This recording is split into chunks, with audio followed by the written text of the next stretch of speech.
مش هقول لك مقدمه حماسيه علشان تكمل الفيديو للاخر لانك مش هتتحمس بالعافيه يا اسطى. فانا جاي سريعا كده اتوقع معاكم نتائج جميع ماتشات ريسلمانيا 42.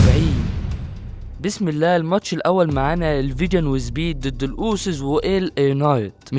مش فارقه مين يفوز، بس لو هنبص للمنطق يعني لازم الفيجن يفوزوا، الفيجن اللي بتبني فيهم من زمان. وغير كده عندك سبيد ولوجان بول لهم شعبيه ضخمه، فعادي ده يكون سبب فوزهم. ولكن برضو ال اي نايت والاوسز فيسز، وعاده يعني اول ماتش الفيسز هم اللي بيفوزوا، يعني معظم الماتشات بتكون كده. والماتش ده بنسبه كبيره هيكون افتتاحيه الليله الاولى، ولكن توقعي هو فوز الفيجن وسبيد. ومتحمس بصراحة اشوف سبيد هيعمل ايه، يلعب بقى او ما يلعبش، بس الاكيد اننا هنضحك في الماتش ده. الماتش التاني اللي هيكون باذن الله ملحمه هو ماتش درو ماكنتاير وجيكو فاتو. مبدئيا كده درو ماكنتاير هياخد اجازه بعد الماتش ده، تقريبا بيصور مسلسل او فيلم، فهو للاسف هيخسر علشان يدي دفعه لجيكو فاتو. بس ثانيه كده، هو المفروض اللي يدي دفعه ده بيكون نجم مهيمن، مش بيخسر كتير زي كودي رودز ورومان رينز وبروك ليسنر. مش درو ماكنتاير خالص، درو متعلم عليه من طوب الشركه، فحرام عليكم بجد. يعني انا مقفول من دلوقتي بسبب الماتش ده. فانا للاسف توقعي هو فوز جيكوب فاتو على درو ماكنتاير. ممكن انت تقول لي لا، جيكوب ممكن يخسر بتدخل الحد ده هيكون اللي ضربه في الكواليس. مش مهتم، ما عادش مهتم حرفيا بجيكوب فاتو ولا باللي ضربه. يلا بينا على اللي بعده. الماتش الافضل في الريسلمانيا من حيث الاداء سيث رولينز ضد افضل هيل حاليا في الشركه جونتر. انا زي معظمكم مش بحب ستايل جونتر قوي، يعني مش المفضل بالنسبه لي في اللعب، ولكن هو جامد، هو من اجمد المؤديين سواء بتحب ستايله او لا. وكمان شخصيته جامده. ضد مين؟ ضد رولينز مستر ريسلمانيا العصر الحديث، ستايل مختلف تماما. انت يا اسطى هتنبهر بالاداء في الماتش ده. مفيش طبعا حاجه اكيده، ولكن خلينا متفائلين. المهم جونتر لسه هازم جون سينا وستايلز، ودلوقتي بيقدم خدمه لبول هيمن وعايز مقابل، فطبيعي يعني نقول ان جونتر هيفوز. بس رولينز برضو لسه راجع وما ينفعش يخسر نضيف، فانا اتوقع تدخل بروم بريكر وهزيمه سيث رولينز على ايد جونتر بسبب تدخل بروم بريكر يعني. فاكتب لي تحت توقعك للماتش ده، ويلا بينا على اللي بعده. المين ايفنت لليله الاولى، واسمحوا لي اعبر عن اشمئزازي، عن كرهي الشديد للماتش ده. انا لما نزلت بوست وقلت لكم انا كنت مستني اللحظه دي من زمان، بس ما كنتش متخيل انها تكون بالشكل العبثي والغير منطقي ده. وكلامي هنا على تحول راندي اورتن للشخصيه الهيل. كلكم قلتوا لي في الكومنتات طز في المنطقيه، مش فارقه، المهم شفنا راندي اورتن ومش عارف ايه. مبسوط دلوقتي يا اسطى؟ مبسوط؟ اهم حاجه تكون مبسوط باللي راندي اورتن بيقدمه. راندي اورتن ظاهر بشكل غبي، انا حاسس بكميه كرنج في الموضوع مش ممكن. راندي مين اللي بياخد نصايح من زفت الطين ده بجد؟ يعني يا ريت يا بخل كلب انت وفريق الخرا وانت والتيكي او، مش فارق بقى مين السبب في العك ده، بس يا ريت تلحقوا الريسلمانيا من العبث ده. ريسلمانيا الفرصه الاخيره علشان يكون سيناريو متوسط، لان مستحيل خلاص مستحيل يكون سيناريو حلو. فالمفروض يعني دخل كيفن اوينز يرجع ويساعد راندي اورتن ويكون هو اللي مخطط لده كله. يا عم مش كيفن اوينز، الروك يا عم، مش الروك، شين ماكمان يا عم، ان شاء الله تجيب ماكمان حتى مش فارقه، المهم تجيب حد غير البتاع ده. بات مكافي ايه بس وزفت ايه؟ ده اسوأ بناء لماتش في تاريخ ريسلمانيا. طيب توقعي وتوقعنا كلنا ان العبث ده كله مش هيحصل على الفاضي، فراندي اورتن كده كده هيفوز باي طريقه بقى، وممكن كمان البتاع ده يتحول لهيل ويكون مع راندي اورتن. الموضوع ده هيكون اسوأ من اللي احنا فيه، فاكتب لي توقعك ويلا بينا على اللي بعده.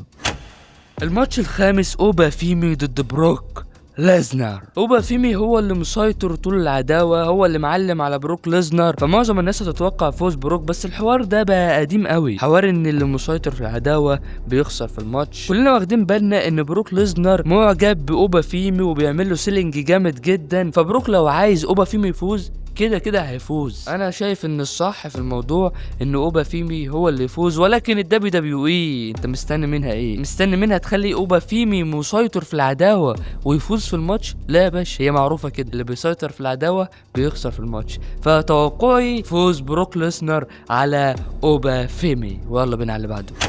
الماتش اللي بعد كده سامي زين ضد تريك ويليامز على لقب الولايات. ممكن في الماتش ده نشوف تحول مزدوج، سامي زين يتحول لهيل وتريك ويليامز يتحول لفيس. وهنا هقول لك ان لو تريك ويليامز يتحول لفيس هيفشل وهيبقى كرنج. الدبليو دبليو هتكون بتخاطر جدا لان الشخصيه دي هي اللي نجحت تريك ويليامز، رغم انه يعني مش جاي معاه سكه بصراحه، سكه ودغري كده. وسام المحترم جدا، المحترم بزياده، هو لازم يتحول لهيل علشان الجماهير بقت بتستهجنه في الرايحه والجايه، مش علشان هو فاشل في الشخصيه الفيس، علشان هو محطوط في سيناريوهات عبثيه من الاخر يعني. المهم بقى مهما حصل انا كده متوقع ان تريك ويليامز هو اللي هيفوز على سامي زين. ويلا بينا على اللي بعده. الماتش اللي بعد كده هو ماتش سلالم على لقب القارات. الماتش ده هيكون رايق بجد، انت هتشوف لقطات تاريخيه، سبوتات عالميه، انا يعني متفائل. ناخد الاول ري ميستيريو اللي انضاف للماتش متاخر اصلا، والمفروض كان هيلاعب جونتر، فانا بستبعد ري ميستيريو. جيدي ماكدونالد اللي متوقع منه انه هيقدم اداء جامد في الماتش ده، بس هو مهمش وهيفضل مهمش، فانا بستبعده. روسيف انت لسه عايش يا راجل. انا حاسس ان سبب اضافته للماتش ده هو انه مختلف عن كل اللي في الماتش خفاف وهاي فلايرز، فبالتالي هو ده هيضيف يعني اختلاف للماتش. غشيم واسلوبه مختلف عنهم كلهم، فانا بستبعده. دراجون لي هيعمل اداء جامد بس انا برضه بستبعده. بنتا ممكن جدا يحافظ على اللقب، ولكن توقعي الشخصي هو فوز جوفان ايفنز. الدبليو دبليو اي لازم تراهن عليه، الواد ده جامد، يعني بالنسبه لي افضل من تريك ويليامز بمراحل، فانا بتوقع ان جوفان ايفنز هيخرج من ريسل مانيا وهو بطل القارات. ويلا بينا على اللي بعده. الماتش بقى اللي هيجيب لي جلطه، دمدم ضد الديمون فين بالور. ليه بتحرقوا عودته؟ الله يخرب بيت تذاكر ريسل مانيا وزفت بقى، ده اللي هيبيع تذاكر ريسل مانيا؟ يعني كان زمانكم اديتوا له دفعات من زمان. من غير كلام كتير يا اسطى، يعني كده فين بالور هيفوز كده مش محتاجه كلام. اصل لو دمدم يفوز فانا يعني هيبقى فيها مش هيبقى فيها كلام، هيبقى فيها حاجات تانية.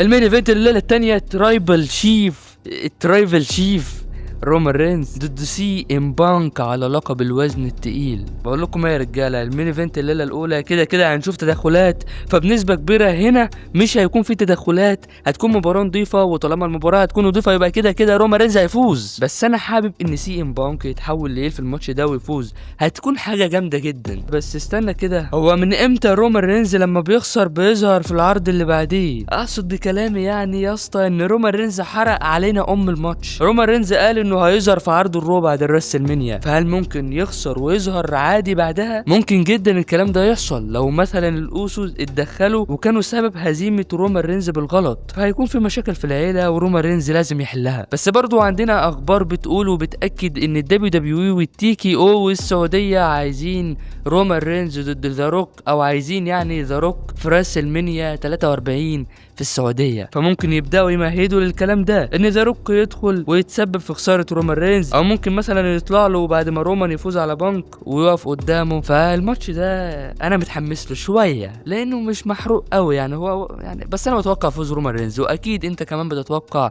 فوز عمك وعمي وعم عيالي رومان رينز الافضل في الشركه، رومان رينز بابا المجال، الافضل في التاريخ، ذا جريتست اوف اول تايم. انا بعترف بالترايبل شيف رومان رينز، بعترف بجي اوسو، بعترف بجيم اوسو، بعترف بسولو سكوا اسمه سولو، وبعترف كمان بسيكا وحشني راكيشي حبيب قلبي. انا بعترف بالعيله دي كلها، العيله دي بجد يعني من كتر حبي ليها انا بقيت بحب، يعني لو تلاحظوا الفتره الاخيره انا بقيت بحب المصارعه اكتر وبنزل فيديوهات كتير من كتر حبي للعيله دي. بس كده ما تنساش بقى اللايك يا اسطى والشير، وادعموا الفيديو اللي فات علشان الفيديو اللي فات مات وانتوا عارفين هو مات ليه. وبس اشوفكم في الريسل مانيا، سلام.